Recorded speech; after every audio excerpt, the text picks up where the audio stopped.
Welcome back everyone, TDH here again with another Heroes of the Storm video, this time talking about the number of changes that were dropped during BlizzCon, some of which I'm extremely excited about, and some are fairly substantial in terms of changing how the game is played. We're going to have a new engine to calculate MMR. We're going to have new ways to communicate with team members. Big changes are coming to stealth-based heroes. There are also big changes coming to the mechanics of forts, as well as regen globes in the lane. We're going to have more categories to define heroes, and there are going to be multiple viewing angles now for your character in-game. Let's go ahead and get into some of these details. So Heroes of the Storm is transitioning to a performance-based MMR system versus the win and loss system that it has currently. Now, I personally love this change. I think it's going to make for a far more accurate representation of an individual's true ranking. Now, we've all been there before. You're in a match, you're playing really well, you still end up losing. Your MMR drops solely based on whether your team was able to come together or not. And if you played at a very high level, that can be very frustrating when you're trying to climb the ladder. Now, we all know players make mistakes. Incorrect calls are made, positioning can be poor, and to have those individual mistakes weighing on your ranking and your team as a whole, I think is what's lending itself to a lot of the toxicity currently going on in the game. Now, we all know toxicity starts when you have a teammate who's not playing particularly well for whatever reason. They're dying repeatedly, they're feeding, so to speak. The chat starts blowing up. I think a lot of that can be alleviated if your personal MMR wasn't directly tied to that. Now, I think having it based more off of your performance versus your team's ability to work with each other is going to alleviate some of it, not all of it. Online gamers will be online gamers. You're just never going to get rid of all of it. But I think this is a step in the right direction in terms of taking some of that away. Now, speaking of toxicity, let's get into our next topic, voice chat. Now, voice chat is another thing I'm pretty excited about, although I am aware that it is a double-edged sword, and I am kind of nervous about it at the same time. When you're playing Hero League, it's going to be nice to be able to communicate with your teammates. It's essential, so to speak. You can do it now if you're playing with friends in the Blizzard chat, on Discord, however you choose to talk to them. But when you're in Hero League, you don't really get that opportunity, and having to communicate through pings, through the chat can be problematic in itself. And I think having to verbally chat to them will help in a lot of ways, but it will also enable more toxicity into the game. You're going to have those players out there that are going to voice their concerns and do so in their own way. So although as excited as I am to be able to communicate with team members, I am a bit nervous to see where it goes in terms of the toxicity level that's going to go on in the game. So the stealth mechanic in the game did get two fairly substantial changes. Number one is you're going to be more visible. Now, for me personally, I don't know really how I feel about this quite yet. I've always enjoyed the challenge of trying to find the stealth hero, enabling my teammates to find that stealth hero. That's always been a fun aspect of the game for me personally. I know it's a bit frustrating for others, but I've always enjoyed that challenge.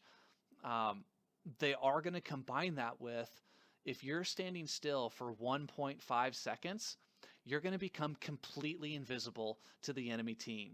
This means no blur, no outline, completely invisible, unless, just like the normal mechanic, you're hit with some AoE spell or some sort of casted spell.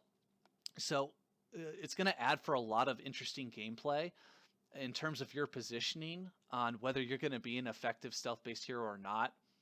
All of the stealth-based heroes did get a rework, and I'll call them all buffs, to kind of compensate for being seen a little bit easier, but we'll save those for a different video. Now let's move forward and start talking about structures, because they've got three really big adjustments coming. First of which is that keeps and forts, now just like the core, are going to have true sight. So for you stealth-based heroes trying to sneak in and take out that abathur, or take out that player trying to drink from the well, now as soon as you cross into that AoE vision of the keeper fort, you're now going to be revealed, making your job much more difficult and further contributing to the overall gameplay difference now that stealth-based heroes are going to have. The next adjustment is that the third tower inside the keep walls is gone. It's no longer there. They've removed it completely and instead buffed the outer wall towers with unlimited ammo. Very interesting change. I think it's going to make pushing through the initial wall a lot more difficult to do, but after doing so, taking the keep is going to be a lot easier. So we'll see how those changes really play moving forward. I think they're interesting nonetheless. So Blizzard's given us a better vision tool. They've basically allowed us to zoom out an additional 20%, just giving us more vision over the battlefield. Who's going to complain about that? I think it's great. The more vision you have, the easier it is to play the game. So very good adjustment from my perspective. Another change is that they're giving us more categories to define heroes. So instead of the original warrior, assassin, support, and specialist, they're now giving us bruiser, for example, or healer, for example, allowing us to better define each individual hero. I think it's going to make for easier pairings when it comes to quick match, being able to further define those roles. You won't get such imbalanced games sometimes just because there's so many characters squished into one role. So I think this is a pretty good change. It's pretty necessary. So happy about both of those. Now, lastly, there is a minor adjustment coming to the regen globe mechanics. Basically, if an enemy team doesn't take their regen globe, after a couple of seconds, it will open up to being neutral, giving you the opportunity to take it. So let's say I'm in the solo lane, I'm battling 1v1, we're trying to take out each other's minion waves. I'm able to take out their minion wave, take the globe. He's able to take out a majority of my minion wave. He spawns the globe, and I'm able to push him away from it. After a couple of seconds, that globe now will become available for me to take, giving me the opportunity to take 2 globes versus the 1. So I think it's going to lead to some very interesting gameplay. I'm kind of excited to see where that goes. Now that about wraps up the changes. I'd love to know what you guys think in the comments below. What do you think about the MMR changes now being more performance-based versus win and loss? What do you think about voice chat? Is it going to enable more toxicity, or do you like the fact that you're going to be able to communicate better with your team now? What do you think about the stealth-based hero changes? Are they going to be more or less effective? What do you think about the structure changes? Is it going to be easier or harder to push through lanes? And what do you think about that regen globe mechanic? I'd love to know what you think in the comments below. I've been TDH, and I'll see you guys next time. Please let me know what you think in the comments below.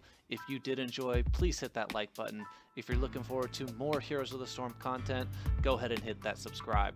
You can follow me on Twitch at _TDH, Twitter _TDH, and on YouTube, TDH.